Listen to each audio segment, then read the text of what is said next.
আজ নিশীতে আসতে পারে বন্ধু কালাসান। নেত্রকোনা জেলার জনপ্রিয় কন্টেন্ট ক্রিয়েটর আব্দুল হালিম মিয়া আমোদ ফুর্তি নামে একটি পেজও আছে তার। সাদামাটা হাস্যোজ্জ্বল কন্টেন্ট তৈরি করে মাসে আয় করেন লাখ টাকা। 50 ঊর্ধ্ব বয়সে এসেও তিনি কিভাবে মানুষকে বিনোদন দিয়ে মাসে লাখ টাকা আয় করেন তার আদ্যোপান্ত জানাচ্ছেন নয়া দিগন্তকে। আপনি ওই অনলাইনে আসলে কিভাবে উদ্বুদ্ধ হলেন, কিভাবে আসলেন? আসলে আমি বেশি দেখতাম হলো ইউটিউবে এবং অনেক পেজ দেখতাম। দেখে দেখে ভাবতাম যে আসলে অনলাইনে টাকা কিভাবে কামানো যায়। ওইভাবেই আমি আস্তে আস্তে চেষ্টা করে আমি আমার সফলতা মোটামুটি পাই আর কি।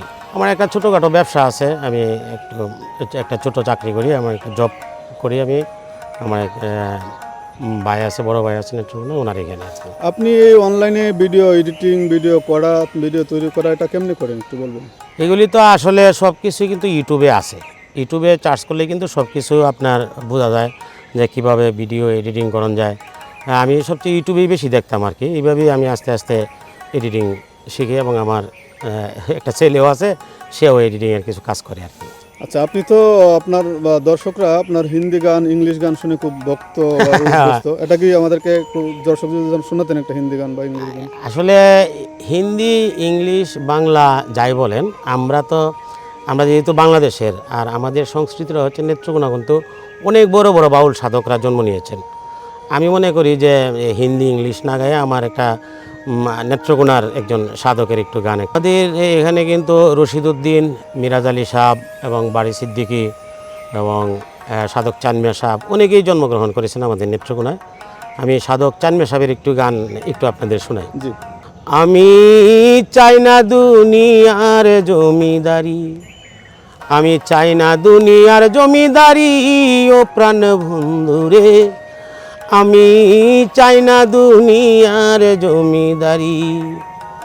এই নামের কাঙ্গালি হইয়া সাজিলাম ভিখারি ও প্রাণ বন্ধুরে, আমি চাই না দুনিয়ার জমিদারি, আমি চাই না দুনিয়ার জমিদারি ও প্রাণ বন্ধুরে, আমি চাই না দুনিয়ার জমিদারি।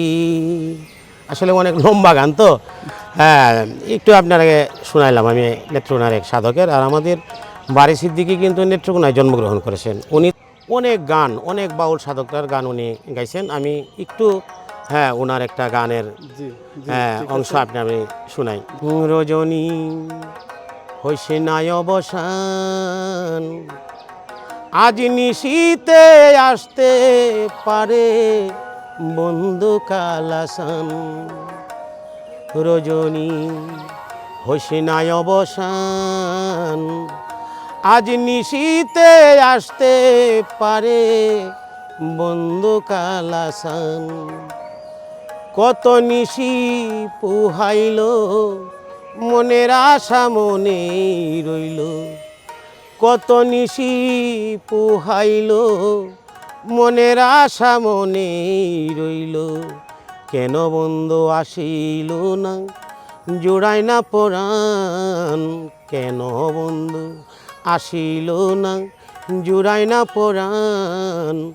আজ নিশীতে আসতে পারে বন্ধু কালাসান।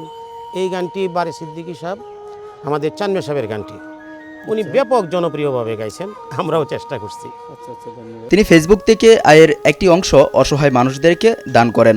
এলাকার যুব সমাজকে তিনি উদ্বুদ্ধ করেন সোশ্যাল মিডিয়ায় কাজ করার জন্য। বিভিন্ন ক্ষেত্রে তাদেরকে সাহায্যও করেন। শুধু তাই নয়, তিনি একজন ক্যামেরাম্যানও রেখেছেন যে দীর্ঘদিন যাবৎ বিশ্বস্ততার সাথে কাজ করে যাচ্ছে। আচ্ছা, আপনি বলবেন আপনার এই পেজ থেকে অনলাইন থেকে কত আয় হয় মাসে? আসলে আমি এটা বলি, যেটা আয় হয় একটা ভালো টাকা ইনশাল্লাহ আর্ন করা যায় প্রতি মাসে। একটা ছেলে যদি সে রীতিমতো কাজ করে, আমার তো মনে হয় যে 50-এর ঊর্ধ্ব বয়স, যদি একটা ছেলে 28-30 বছর 25 বছরের একটা ছেলে যদি কাজ করে, তা আমার মনে হয় ওইখান থেকে তার সংসার জীবিকার একটা ভালো টাকা আসবে। এটা আমি নির্ভুলভাবে বলতে পারি। আমি ইনশাল্লাহ 1 লাখ টাকার উপরে ইনকাম হয়। 2021 সালে আমার খুব মনে হয় ফেসবুকে বলছে যে এখান থেকে টাকা ইনকাম করা যায়। এরপর থেকে আমি চেষ্টা করছি, কিন্তু আমার এটা হচ্ছে গত 23 মার্চে আমি এটার মনিটাইজ পাই।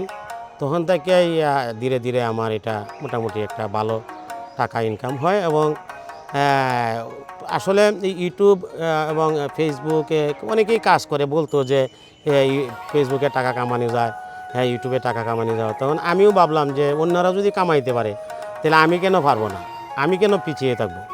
তাই আমি বলতে পারি যে এই সমাজে যারা অনেক পোলাপানরা যারা কাজ করতে চায়, লেখাপড়ার পাশাপাশি অন্য কাজের পাশাপাশি যদি একটা পেজ এইভাবে তারা দাঁড় করতে পারে এবং তাদের হ্যাঁ মাশাল্লাহ ভালো একটা ইনকাম এখান থেকে আসবে। যুব সমাজের প্রতি আপনার কি মেসেজ? আমি বলতে চাই এই ফেসবুক সম্পর্কে যুব সমাজ যদি তারা কাজ করে, মনে করে যে আমার মতো একজন বয়স্ক মানুষ কাজ করে উনি যদি লাখ টাকার উপরে কামাইতে পারে, তা আমরা কেন পারবো না। শুধু এতটুকু জিদ যদি রাখে, আমার মনে হয় ইনশাল্লাহ ওরা এগিয়ে যেতে পারবে। এবং আমি একজন ছোট কন্টেন্ট ক্রিয়েটার হিসাবে আমি বলতে চাই, আমার এখানে নেত্রকোনার আশেপাশে যারা আছে যে কেউ আসলে আমি তাকে সহযোগিতা করব। যে আপনাকে ধন্যবাদ আমাদেরকে সময় দেওয়ার জন্য। জি, অসংখ্য ধন্যবাদ নয়া দিগন্তকে। ভালো থাকবেন, সুস্থ থাকবেন। যে সম্মানিত দর্শক, আপনারা এই যে আমোদ ফুর্তি পেজে দেখবেন, আসলে উনি 50 ঊর্ধ্ব বয়স, এরপরেও এই যুব সমাজের জন্য একজন আইডল হিসেবে কাজ করছেন।